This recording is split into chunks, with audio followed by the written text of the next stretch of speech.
O eto, andyan na, balikan na natin si Attorney Paulo Martinez, ang tagapagsalita ng DOJ. Magandang hapon po, sir. Apo, sir, ma'am, magandang hapon po. Okay na po ba? So, Ayan. Medyo okay na. Betterer.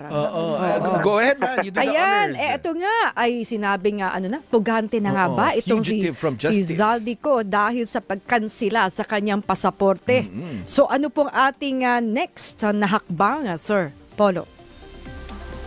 So, dahil may declaration na po, may pronouncement ng Korte sa Sandigan Bayan, napugante na nga po si Mr. Zaldico. Kaakibat po yun ng motion for cancellation of passport. Dahil nasabi po pugante siya, pugante. At Breaking pa rin talaga, oo. ano po yun? Attorney, baka pwedeng bumaba ka sa hagdan. Oo, kasi Nakapag-cover po kasi kami dyan. breaking kasi pa rin yung linya. Sir Paulo. Rin po ba? Oo, ayan, nasa may hagdan. Wag lang lalapit sa mall. Ayan, better. Oo. Ayan. Go ahead, sir. Go ahead, sir. Yes po. Opo. Ayan, Gaya po yung sabi ko kanina, ano lang po yan, pagpugante na siya, dahil status niya po, fugitive na, di ba? At dahil po yan, at pagkado na ang pagkalimita mo mga tao, ang kanyang pang-right, so hindi na siya pwedeng basta-basta lang ilipat per country to country. Kung yung immigration po kung saan siya matatagpuan, ay may kapangyarihan at tungkulin na i-detain na siya at i-hold ng kanyang travel. So yun po, the process will really depend on where he's located. Paano yan, sir? Di ba may balita na rin naman na meron pa siyang passport. Di natin alam kung ilan nga iba. Sabi may golden visa rin tawag daw din, Portuguese sa passport. Paano kung ito na yung gamit niya ngayon at yun nga magpatalon-talon sa iba't ibang bansa na walang extradition treaty sa Pilipinas? Opo. Well, una-una po ma'am, hindi po tayo nakakasigurado kung talaga meron siyang passport na other than his Philippine passport. But I think the fact po na declared fugitive from justice na siya at na-cancel na po ang Philippine passport niya should put on notice all other countries and all other immigration authorities as to his status here. So even though meron po siya sigurong passport, if the proper authorities are notified, then they will still always have grounds to be able to exercise proper legal action towards him. So, ano po yun, siyempre, marami po kasing pwedeng mangyari, marami ding possibilities. No? So, at this point po kasi we could speculate on all the possible outcomes, but we know na one thing is for certain, na pugante na po siya as declared by the Sandigan Bayan. Pero halimbawa lang, natuntun siya ng Interpol dahil tsak na hihingin natin, no? Yung tulong ng Interpol. Ano po yung proseso doon? Thank you, ma'am, for asking. So, bale, ano po yan? Gamitin po natin example kanina. Kung meron po siyang other passport, kaya kunwari ng Portuguese passport, with the help of Interpol, mag-a-apply po tayo ng request for red notice to the PCTC, yan po yung Philippine Center for Transnational Crime. So, even if kung more than one passport siya, kahit na hindi na Philippine passport, the fact po na notify the immigration authorities, the fact that we have the support and assistance of Interpol, if the request for red notice is granted. And these are steps po into being able to locate him and hopefully being able to exercise proper legal remedies depending po kung saan siya mahanap. So, hindi po siya automatiko na kapag nakansela na yung passport, automatic na magkakaroon na siya kagad ng red notice. Hindi po yun na automatic, sir? Hindi po. Kasi ang pag-cancel po ng passport, step by step. No? So, una-una, didiklara po ng court na cancel ng passport niya through a proper motion sa Sandigan Bayan o sa ang korte po nakasampa ang kaso.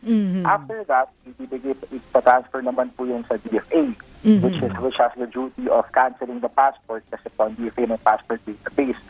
And then, yung request for red notice naman po will be coursed either through the DFA, by the DFA through the Interpol, or by the PCTC to the Interpol. Kung po ahensya ang involved dito.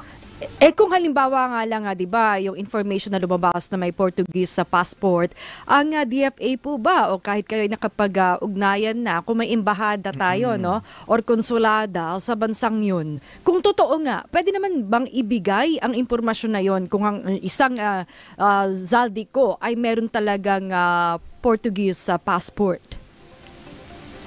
Ibigay pa impormasyon sa embassy, no? Tama po ba? Kung nakipag-ugnayan na tayo. Opo, of course. So lahat po yan ma-notify.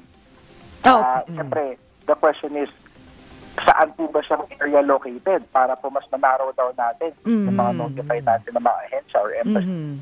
So, pwede rin pong sabihan natin, kunwari itong, kung meron siyang Portuguese passport, pwede natin sabihin itong Portugal na hinahanap namin to. So, pwedeng sila rin yung magkansela nung kung ano mga binigay nilang passport kay Zaldico. Kasi yung embahada natin, kung may konsulada man tayo doon, pwedeng makipag-ugnayan, di ba, sir?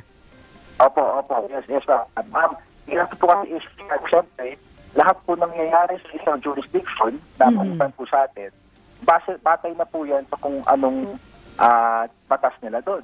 Kung ano po mga paano ang kalakaran doon ng mga different agencies nila at ng existing ng courts of law nila, ng mga processes nila sa kanilang mga sarili nilang court. So it's hard to say po at this point, no, kung anong action iti-take ng mga ahensya na yun doon sa ibang bansa, like sa Portugal for example.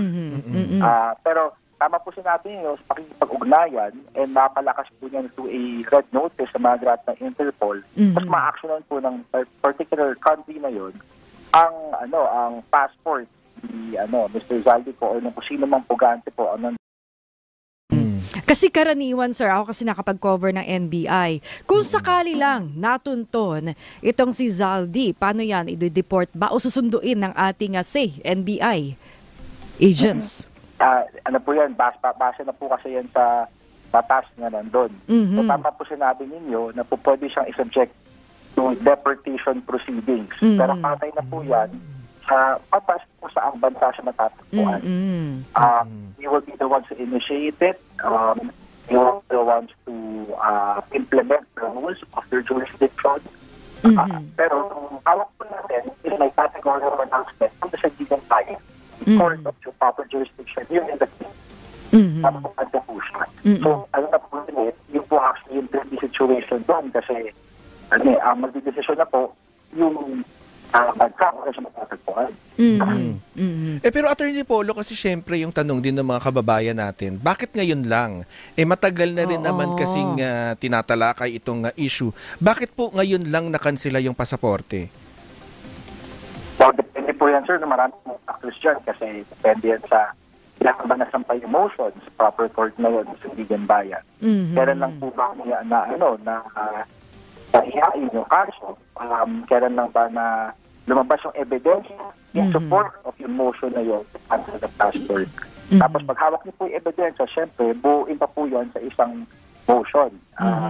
Ito po kasi basta meron na tayo naririnig at nakikita, ay po pwede natong agad i-presenta yun sa court na nakita natin ito, nasabi na ito on TV or wherever it may be. Dapat po yan ang kailangan itatahi sa kung ano ang meron tayo for us to be able to invoke na okay, karapat na makansela.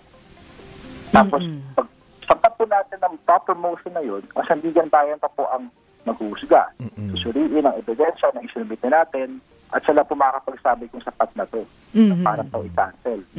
Tapos from there, may proseso pa rin po, no? Kasi from Sandigan Bayan, yung order na yon itatransmit pa po sa DFA, itatransmit pa po sa ECTC.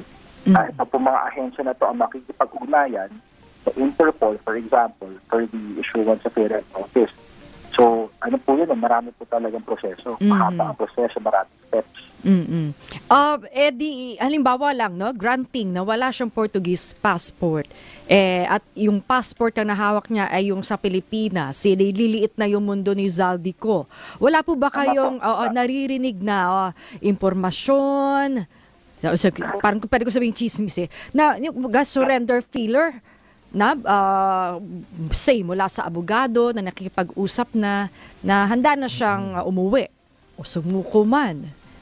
Sir. Sa ngayon ho, no, wala pa po tayong natatanggap na impormasyon kung saan siya ngayon. Ano po, Walang emisaryo na kumbaga pwedeng o abogado na kumakausap na po sa gobyerno para sa kanyang pagsuko. Sa ngayon ho, wala pa po, no. The most that we have with respect to his whereabouts, ako ang i-post niya sa social media or online. Patuloy po pag-iimbestiga namin, pakikipag-ugnayan sa mga heads ng Interpol. Pero wala pa po, no, to answer that. At kung sakaling natuntunan natin, say, sinundo ng NBI agents, no, or pinadeport, ano po ang proseso pagdating niya ng bansa? So, assuming po na natupad nagka-deportation proceedings po, sa bansa siya matatagpuan na ito na siya dito, kailangan harapin niya na po yung mga kasong nakasampa sa court.